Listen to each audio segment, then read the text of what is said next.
नाम जप पूर्ण है, इसमें कोई संशय नहीं। नाम जप से कल्याण की प्राप्ति, कामनाओं की पूर्ति, संकट निवृत्ति, जन्म मरण बंधन से मोक्ष सब प्राप्त हो जाता है। अब जो बात करें, ध्यान से सुनना। प्रियाजू के समीप सहचरी बनकर उनकी सेवा में रहना, अब बात अलग हो गई।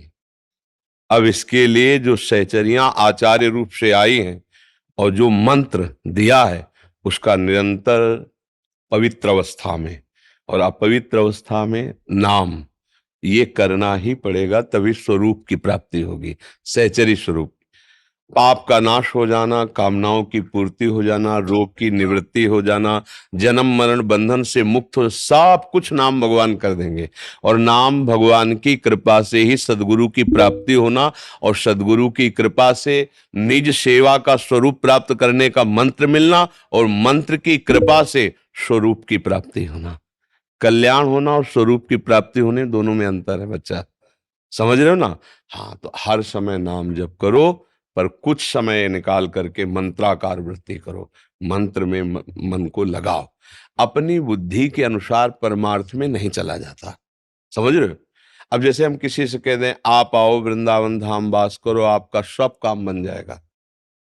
अब इसके बाद कहेंगे क्या होगा तेरे वृंदावन वास मात्र से?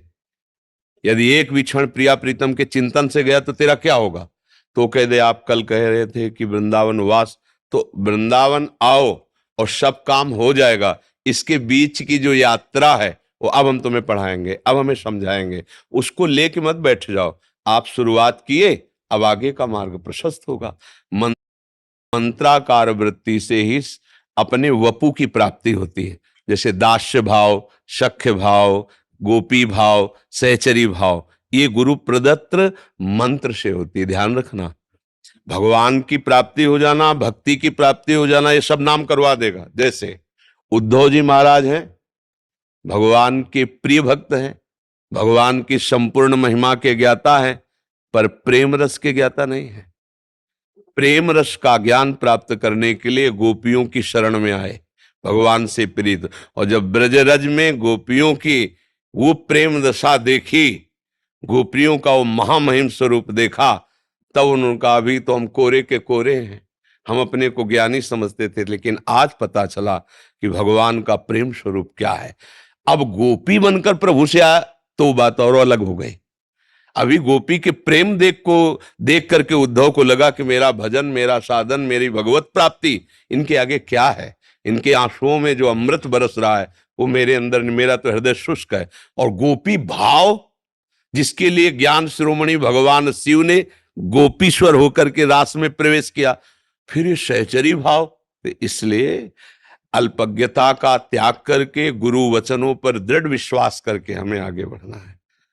जो हम सत्संग में बोलते हैं सार्वभौम सिद्धांत, वो है संकट निवृत्ति, दोष निवृत्ति, पाप निवृत्ति, भगवत प्राप्ति, कल्याण, आवागमन से मुक्ति, सब सामर्थ्य नाम में विराजमान है। और नाम की ही कृपा से सदगुरु की प्राप्ति, सदगुरु की कृपा से मंत्र प्राप्ति, मंत्र की कृपा से स्वरूप भाव की प्राप्ति। समझ रहे ना? हाँ, इसलिए उसमें संशय नहीं करना चाहिए, गुरुजनों के वाक्यों के भाव को समझना चाहिए। समझ पा रहे हो? अब अपनी रुचि लगावे तो फिर डॉक्टर की दवा का महत्व क्या रह गया कि हमको तो टेबलेट पसंद नहीं, कोई पेय पदार्थ हो तो दे दो। हमको पेय पदार्थ पसंद नहीं, कोई एक इंजेक्शन भर लगा दो तुम्हारी रुचि से। उसको जरूरत है, इंजेक्शन भी लगाएगा, पेय भी देगा, खाद्य भी देगा, परहेज बताएगा। संपूर्ण रोग की निवृत्ति के लिए वो जो कहेगा हमें मानना पड़ेगा।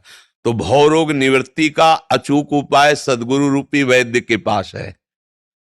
सदगुरु वैद्य वचन विश्वासा, संयम यह न विषय के आशा। उसमें अपनी बुद्धि, हम डॉक्टर को समझाएंगे क्या कि ये वाला चूरन ये दो, हमें ये पसंद है।